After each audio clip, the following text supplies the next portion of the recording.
Hey, Father Larry here. Chapter 26 of the Screwtape Letters is about unselfishness versus charity.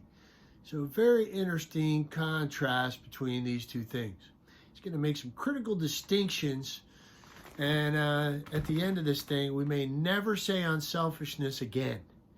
And just stick with charity, which is so vastly superior to mere unselfishness. So we got to be on the lookout and watch for that use of that terminology. The word itself, I couldn't find it anywhere in the Bible, unselfishness. Tell me in the comments below if you somehow found some use of the word unselfishness, but I couldn't. Now, maybe in some loose translation or something, but I would like to rigorously look at that and look underneath at the Greek or Hebrew or whatever and see. But unselfishness is not really a Christian, not that much of a Christian concept, it seems like. Much more charity. So it's not found in the Bible, and I searched the Catechism as well for unselfish and unselfishness. I couldn't find one use of either one of those words in the Catechism of the Catholic Church. So this is a very enlightening little letter here. Screwtape is enlightening us. Unselfishness is self-conscious. Notice, you can be unselfish and uncharitable at the same time, in a certain sense. Look at a workaholic. You can be driving everybody crazy. Look at Martha in the story in Luke's Gospel, Martha and Mary. She's driving everybody up the wall. Okay, she's making a din. Okay, banging pots and pans. She's being unselfish in a certain sense, but perhaps she's being uncharitable. All right, at the same time, because she's focused on herself and her unselfishness, and she sees that Mary is being selfish. All right, so it's self-conscious and self-centered unselfishness. Is self-conscious and self-centered, whereas charity is self-forgetful and is focused on the other. Unselfishness is focused on us. I'm being unselfish. Whereas you're being charitable, you're seeking the good of another. Not just trying to be unselfish, trying to restrain your impulses, your wants or wishes, okay, in a particular moment, because you're being unselfish. Okay, I think we got the idea. So it's a focus more on our own self-denial, and which is the assumed source of the good or value of the action. Just the mere fact that we're denying ourselves is what makes it good, regardless of whether it's really truly charitable or not. That's what's interesting. So it's all about us denying ourselves. Self.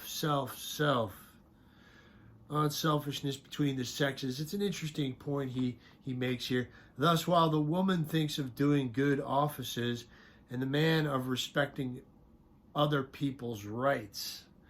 So a woman means by unselfishness taking trouble for others, like Martha.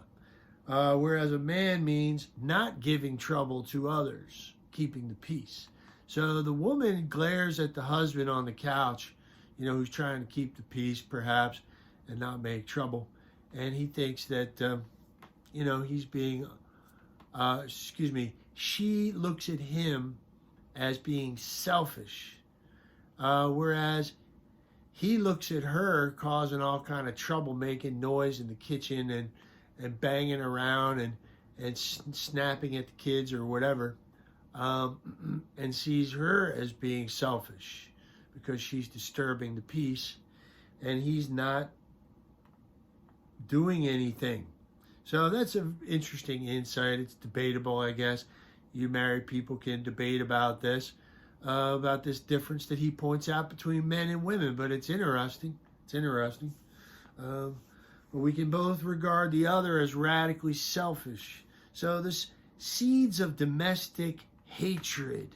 Ooh, He's trying to sow in this marriage here at the outset. A small mistake at the beginning becomes a big mistake at the end.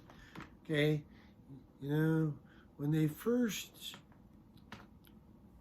are married right here, maybe it's not very far in between, okay? But when those two lines keep going in different directions outward, the further they get out, okay, by the time they've been married 40 years, 30, 40 years, okay, it's a big gap, okay? They've grown apart. There's domestic hatred there. Starts out these little seeds. Small mistake at the beginning becomes a big mistake at the end. St. Thomas Aquinas said. So we want to get these little habits ingrained in them. Now, anything else here? Yeah, patting ourselves to beat the band, running around because we're so unselfish, and here we are driving everybody up the wall. That elaborate self-conscious unselfishness. If people, this is interesting for the preacher.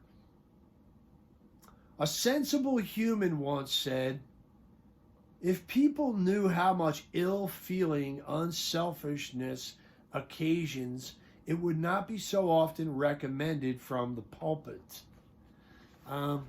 Lastly, this is just a little brilliant point made here at the very end, the very last sentence on a different topic. It says, I wish Slum Trimpet, okay, that's the demon assigned to tempt his new young wife.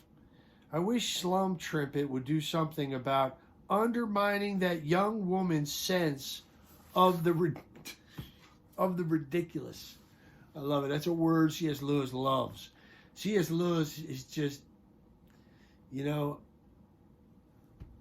he's a very comical guy.